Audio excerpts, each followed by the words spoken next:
இதை கொண்டு சேர்த்த பெருமை இந்த ஆலங்குடியினுடைய ரசிக பெருமக்களைத்தான். இந்த ஆலங்குடி மக்களை மீண்டும் சந்தித்து ஒரு திராவிட முன்னேற்ற கழகத்தின் பொதுக்கூட்டத்தில் பேசுவதற்கு இந்த மேடையில் நிற்கும் வாய்ப்பை எனக்கு கொடுத்த எங்களுடைய அன்பிற்கும் செயலாளர் அருமை சகோதரர் வடிவேலு அவர்களுக்கும், திருவலங்குரம் கிழக்கு ஒன்றிய கழகத்தின் செயலாளர் KS ரவி அவர்களுக்கும், கழகத்தின் செயலாளர் KP தங்கமணி அவர்களுக்கும் என்னுடைய சிறப்பான நன்றியை சொல்லி, 3 பேரும் பேர்களை பார்த்தீங்கன்னா வடிவேலுங்கிற பேரு தமிழ்நாட்டை விட்டு எப்பயும் போகாது. வைகை புயல் என்று அந்த பெயரை கேட்டவுடன் நம்ம மனம் விட்டு சிரிப்போம். அப்படிப்பட்ட வைகை புயலாக இருக்கக்கூடிய ரவி என்றால் என்ன அர்த்தம்னா சூரியன் என்று பொருள். திராவிட முன்னேற்ற கழகத்தின் சின்னத்தையே தனது பெயராக வைத்திருக்கக்கூடிய ரவி இன்னைக்கு முன்னிலை வைத்துக் கொண்டிருக்கிறார். அதாவது ஒரு பெண் தன் கழுத்திலே மாங்கல்யத்தை அணிகின்ற ஒரு சிறு மணி, அதுக்கு பேர் தான் தங்கமணின்னு சொல்லுவான். திராவிட முன்னேற்ற கழகத்தில் எங்கள் தலைவருக்கும் முன்னாள் தலைவர் முத்தமிழறிஞர் டாக்டர் கலைஞர் அவர், மாண்புமிகு தமிழக முதல்வர் அவர்களின் போர்படை தளபதிகளில் முன்னணி தளபதிகளாக திகழ்கின்ற எங்கள் அருமை அண்ணன், மாவட்ட கழகத்தின் செயலாளருமான அருமை அண்ணன் ரகுபதி அவர்கள், இப்படி ஒரு எளிமையான அமைச்சர் கிடைச்சதுக்கு நீங்க தான் கொடுத்து வச்சிருக்காங்க. சில பேர் செயலாளரா இருக்கான், 20 பேரோட வர்றேன். யாருறாவன் சென்ட்ரல் மினிஸ்டரா? இல்லங்க, வார்டு துணை செயலாளர். ஏன்டா இப்படி பந்தா பண்றான்? போவான், எங்க இருப்பானே கண்டுபிடிக்க முடியாது. ஜெயிப்பான், அதுக்கப்புறம் எங்க இருக்கான்னு அவனை தேடித்தான் கண்டுபிடிக்கணும். ஒரு கேட்டு அப்ளிகேஷன் போட்டிருந்தேன். அவர் அமைச்சரை பார்க்கறதெல்லாம் ரொம்ப கஷ்டம், இருந்தாலும் பார்க்க விட்டுட்டாங்க. என்ன எதுக்காக பார்க்க விட்டாங்கன்னா, திண்டுக்கல்ல இருந்து ஒரு வாத்தியார் வந்திருக்காரு, ஒரு ஆசிரியர் வந்திருக்கிறாருன்னு சொன்ன உடனே என்னை அனுமதி, எனக்கு அனுமதி கொடுத்து கையெழுத்திட்ட வீட்டு வசதித்துறை அமைச்சர் எங்க அண்ணன் ரகுபதி அவர்கள் தான். முதல்ல நான் கவர்மெண்ட் குவார்டர்ஸ்ல குடியிருக்கிறதுக்கு கையெழுத்து போட்டவர் அவர். யாரும் தெரியாம இருந்தும் கூட தொகுதியினுடைய செல்ல பிள்ளை, ஆலங்குடி சட்டமன்ற உறுப்பினர், மாண்புமிகு சுற்றுச்சூழல் துறை அமைச்சர் காட்டுவான் என்பதை மெய்ப்பித்து காட்டிய உங்கள் தொகுதியினுடைய சட்டமன்ற உறுப்பினர், அருமை, தமிழ்நாட்டிலே அதிக ஜல்லிக்கட்டு நடத்துறது உங்க மாவட்டம் தான். ஆனா பேரை எங்க மதுரைக்காரங்க தட்டிட்டு போடுறாங்க. அலங்காநல்லூர், பாலமேடு, அவனியாபுரம், ஆகாக வாகாக. அதாவது உழைப்பவர் ஒரு பக்கம் இருந்தாலும் பேர் வாங்குறவன் இன்னொருத்தரா இருப்பாங்க. புதுக்கோட்டை மாவட்டத்துக்காரர்கள் பெயருக்கும் புகழுக்கும் ஆசைப்படுபவர்கள் அல்ல. எப்படியாவது தமிழ் பண்பாடு வளர வேண்டும் என்பதுதான் உங்களுக்கு முக்கியம் என்று இந்த மாவட்டத்தில் பல இடங்களில் தமிழரின் வீர விளையாட்டு ஜல்லிக்கட்டை நாளை தொடங்குகின்ற முதல் புள்ளியை புதுக்கோட்டை தான் தொடங்கி வைக்கிறது. புதுக்கோட்டை இதை மட்டுமா தியாகம் பண்ணீங்க? இந்த பாராளுமன்ற தொகுதியவே தியாகம் பண்ணிட்டீங்களா ஐயா? இந்த தியாகத்துக்கு இணையா வேற யாராவது செய்ய முடியுமா?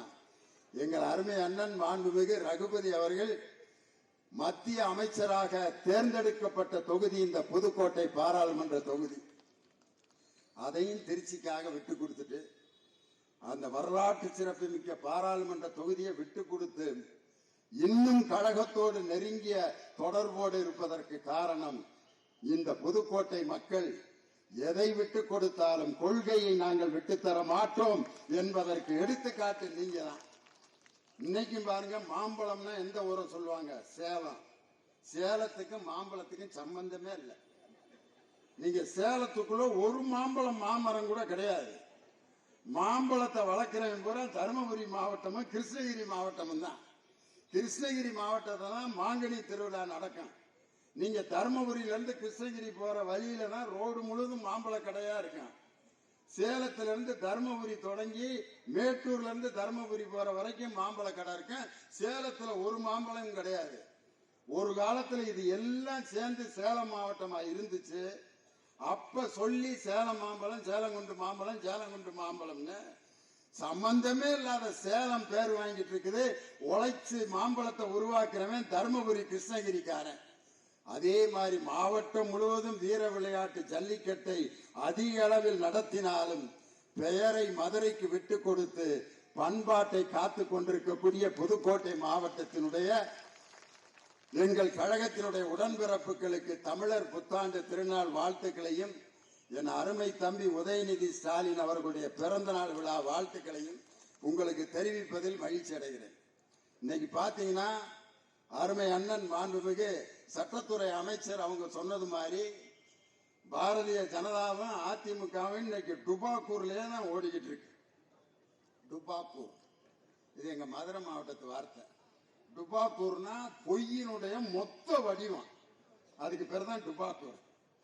வாயிலேயே எல்லா விதமான வடையையும் சுட்டு மாவே இல்லாம வடை ஒரு ஆளால சுட முடியும்னா அது நம்ம பாரத பிரதமர் ஐயா மட்டும்தான்.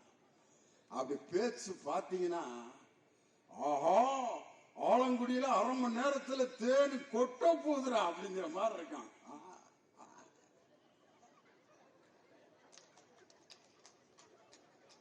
அன்னைக்கு திருச்சியில பாத்தீங்களா விமான நிலைய துவக்க விழாவில் எங்க தலைவர் எங்க நாட்டில் இப்படி 8 மாவட்டத்தில் தண்ணீரால நாங்க வேதனைப்பட்டு மக்கள் அடிப்படை தேவைகளை இழந்திருக்கிறோம். எங்களுக்கு ஒவ்வொரு பகுதிக்கும் 2000 கோடி கிட்டத்தட்ட 6000 கோடி எங்களுக்கு முதல்ல நிதியை கொடுங்க, எங்க மக்களை காப்பாத்தணும் அப்படின்னு மக்களுக்காக பிரதமரை மேடையிலே வச்சு கெஞ்சினார் நம்ம தமிழக முதல்வர். ஆனா அவர் மேடையில பேசும் பொழுது அதுக்கு ஒரு வரி கூட பதில் சொல்லாமல் என்ன வார்த்தையை அடிக்கடி சொல்லிக்கிட்டு இருந்தார் பாத்தீங்களா? தமிழ் குடும்ப சொந்தங்களா, என் தமிழ் குடும்ப சொந்தங்களா, எங்க இருந்து வந்துச்சு உங்களுக்கு சொந்தம்? 10 வருஷம் உங்களுக்கு தெரியாத சொந்தம் ஏப்ரல் மாசம் தேர்தல் வரப்போகுதுன்னு தமிழ் குடும்ப சொந்தங்களா, தமிழ் குடும்ப சொந்தங்களா. நம்ம எல்லாம் வேலையா பாரியாயோ, எங்கள்கிட்ட எல்லாம் இந்த ஓட்டு ஓட்டாதீங்க, நாங்க யாரு சரியா பேசுறாங்க யாரு பீலாவுறாங்கன்றத அழகா நாணயத்தை சுண்டி போட்டு பாக்குற மாதிரி கணிக்கக்கூடிய ஆற்றல் எங்கள் தமிழ் மக்களுக்கு உண்டு. தமிழ் சொந்தங்களா, தமிழ் சொந்தங்களா. இந்த இளவு வீட்டுல எல்லாம் பாத்திருக்கீங்களா? திடீர்னு ஒருத்தன் வந்து எப்பா எப்பா என்ன விட்டுட்டு போயிட்டே அப்பா, அவனுக்கும் சம்பந்தமே இருக்காது. என்னடா அப்பான்னு சொல்லி அழுகிறான். அவன் கூட பிறந்த அவன் பெத்த மகன் ஒருத்தன் நிக்கிறான், 3 மகன் நிக்குதுங்க. இவன் என்னடா அப்பா அப்பான்னு அழுகுறான். ஏன்டா அப்படின்னா அப்பா அப்பா. அவன் என்னன்னா பங்காளி மகன், அவன் இருக்கிற சொத்துல பங்காளிக்கும் உரிமை இருக்குன்ட்டு எங்கேயோ ஒரு உயிரில ஒரு லைனை வாசிட்டான். செத்த பிறகு வந்து அப்பா அப்பா அப்பா கண்டுபிடிச்சிட்டாங்க. நம்ம அந்த உயிரோட இருக்கும்போது இது வரைக்கும் ஒரு பீடி வாங்கி கொடுத்துருப்பியா, நீ ஒரு காபி தண்ணி வாங்கி கொடுத்துருப்பியா, வந்து ஒரு வேட்டி வாங்கி கொடுத்துருப்பியா? 10 வருஷம் அவர் பாடா பட்டுக்கிட்டு இருந்தாரு. அவருக்கு ஒரு சாப்பாடு வாங்கி கொடுக்க தெரியாம இன்னைக்கு அவர்கிட்ட இருந்து கொஞ்சம் சொத்து வருதுன்னு சொன்னா என்னடா நொப்பா அப்படிங்கிற மாதிரிதான் எங்க தமிழ் மக்கள் பாரத பிரதமருடைய குடும்ப சொந்தங்களா, குடும்ப சொந்தங்களா. இந்த போலியான நாடகத்தை தமிழக மக்கள் ஒருபோதும் நம்ப மாட்டார்கள். 2024 40க்கு 40 தொகுதியையும் வெற்றி பெறப் போவது எங்கள் தமிழக முதல்வர் தளபதி ஸ்டாலின் அமைத்திருக்கக்கூடிய அந்த வெற்றி கூட்டணி தான். இன்னைக்கும் இளவு வீட்டுல ஆம்பளைய மட்டுமே அப்படி நடந்துக்கிறேன். ஒரு இளவு வீட்டுல 2 பொம்பளைய போய் அக்கா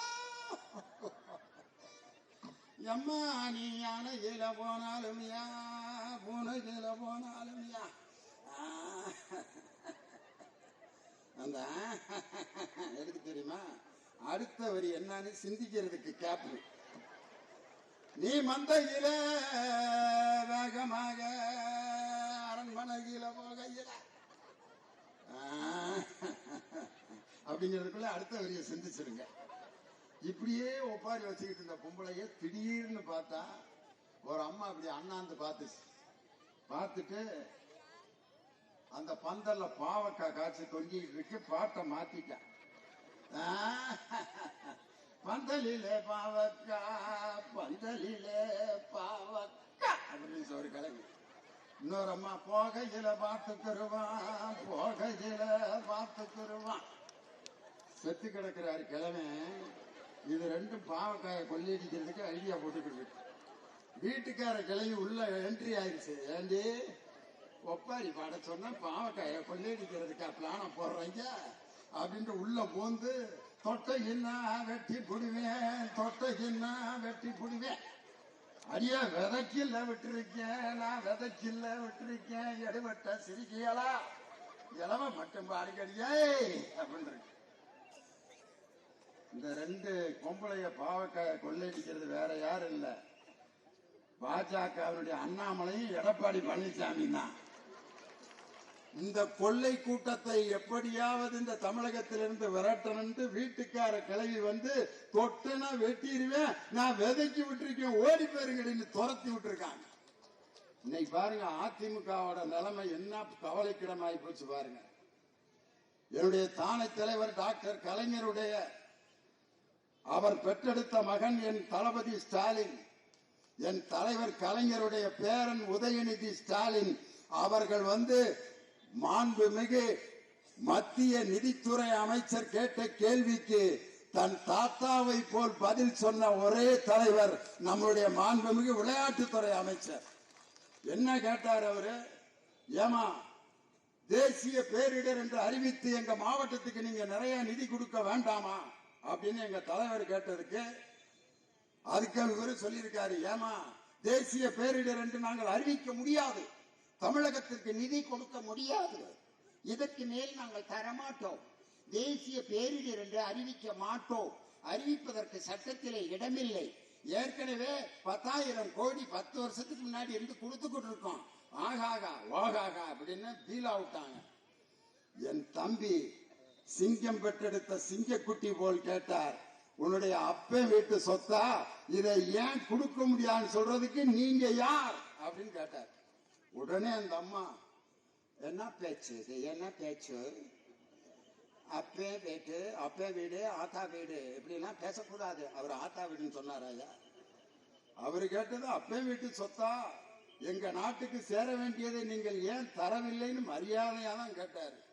உடனே அப்பே ஆத்தாலாம் பேசக்கூடாது, எப்படி மேடையில பேசணும்னு தெரிஞ்சுக்கிட்டு வந்து பேசணும். அம்மா மேடையில் எப்படி பேச வேண்டும் என்று உலகத்திற்கே கற்றுக் கொடுத்த கட்சி திராவிட முன்னேற்ற கழகம்.